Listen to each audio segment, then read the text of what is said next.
Hello बच्चों, आप सबका मेरे यूट्यूब चैनल पे स्वागत है। तो आज मैं आपको एक ऐसी कहानी लेके आई हूँ जो भगवान की है, भगवान विष्णु जी और माता लक्ष्मी जी की। तो हाँ बच्चों, तो आज इस कहानी से भी आपको सीखने को मिलेगा और भगवान विष्णु जी और माता लक्ष्मी जी की आपको स्टोरी भी पता चलेगी। तो कहानी शुरू करने से पहले आप सबको पता है कि मेरे चैनल को लाइक करो, सब्सक्राइब करो, शेयर करो। तो चलो बच्चों, हम कहानी शुरू करते हैं। तो एक बार भगवान विष्णु जी शेषनाग पर बैठे बैठे बोर हो गए और उन्होंने धरती पर घूमने का विचार मन किया है। वैसे भी कई साल बीत गए थे धरती पर आए और वह अपनी यात्रा की तैयारी में लग गए। स्वामी को तैयार होता देखकर लक्ष्मी माँ ने पूछा, आज सुबह सुबह कहाँ जाने की तैयारी हो रही है? विष्णु जी ने कहा, हे लक्ष्मी, मैं धरती लोक पर घूमने जा रहा हूँ। तो कुछ सोच कर लक्ष्मी माँ ने कहा है कि देव, क्या मैं भी आपके साथ चल सकती हूँ? भगवान विष्णु ने 2 पल सोचा, फिर कहा, एक शर्त पर। तुम मेरे साथ चल सकती हो। तुम धरती पर पहुंचकर उत्तर दिशा की ओर बिल्कुल मत देखना। इसके साथ ही माता लक्ष्मी ने कहा कि अपनी मनवाली और सुबह सुबह माँ लक्ष्मी और भगवान विष्णु धरती पर पहुंच गए। अभी सूर्य देवता निकल रहे थे। रात बरसात होकर हटी थी। चारों ओर हरियाली ही हरियाली थी। उस समय चारों ओर बहुत शांति थी और धरती बहुत ही सुंदर दिख रही थी और माँ लक्ष्मी मंत्रमुग्ध होकर धरती को देख रही थी और भूल गई कि पति को क्या वचन देकर आई है और चारों ओर देखती हुई कब उत्तर दिशा की ओर देखने लगी, पता ही नहीं चला। उत्तर दिशा में माँ लक्ष्मी को एक बहुत ही सुंदर बगीचा नज़र आया और उसी तरफ से भीनी भीनी खुशबू आ रही थी और बहुत ही सुंदर सुंदर फूल खिले थे। यह एक फूलों का खेत था और माँ लक्ष्मी बिना सोचे समझे उस खेत में गई और एक सुंदर सा फूल तोड़कर लाई। लेकिन यह क्या, जब जब माँ लक्ष्मी भगवान विष्णु के पास वापस आई तो भगवान विष्णु की आंखों में आंसू थे और भगवान विष्णु ने माँ लक्ष्मी को कहा कि कभी भी किसी से बिना पूछे उसका कुछ भी नहीं लेना चाहिए और साथ ही अपना वचन भी याद दिलाया। माँ लक्ष्मी को अपनी भूल का पता चला तो उन्होंने भगवान विष्णु से इस भूल की माफ़ी मांगी। तो भगवान विष्णु ने कहा कि जो भूल की है उसकी सज़ा तो तुम्हें ज़रूर मिलेगी। जिस माली के खेत से तुम नए बिना पूछे फूल तोड़ाए, यह एक प्रकार की चोरी है। इसलिए अब तुम 3 साल तक माली के घर नौकर बनकर रहो।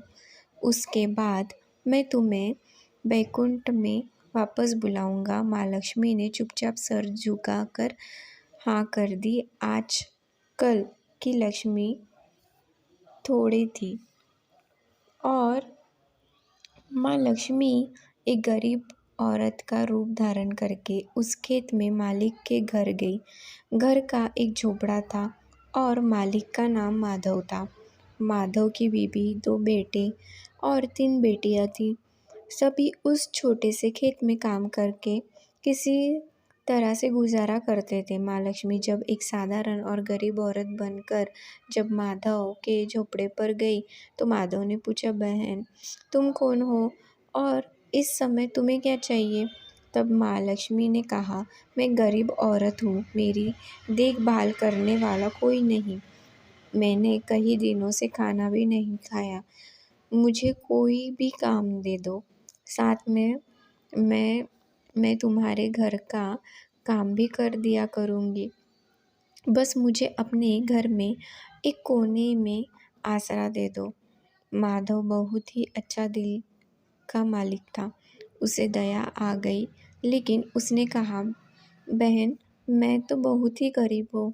मेरी कमाई से मेरे घर का खर्चा मुश्किल से चलता है। लेकिन अगर मेरी 3 की जगह 4 बेटियां होती तो भी मैंने गुजारा करना था। अगर तुम मेरी बेटी बनकर जैसा रूख सूखा हम खाते हैं उसी में खुश रह सकती हो तो बेटी अंदर आ जाओ। माधव ने माँ लक्ष्मी को अपने झोपड़े में शरण दे दी और माँ लक्ष्मी ने 3 साल उस माधव के घर पर नौकरानी बनकर रही। जिस दिन माँ लक्ष्मी माधव के घर आई थी उसी से दूसरे दिन माधव को इतनी आमदनी हुई फूलों से कि शाम को एक गाय खरीद ली।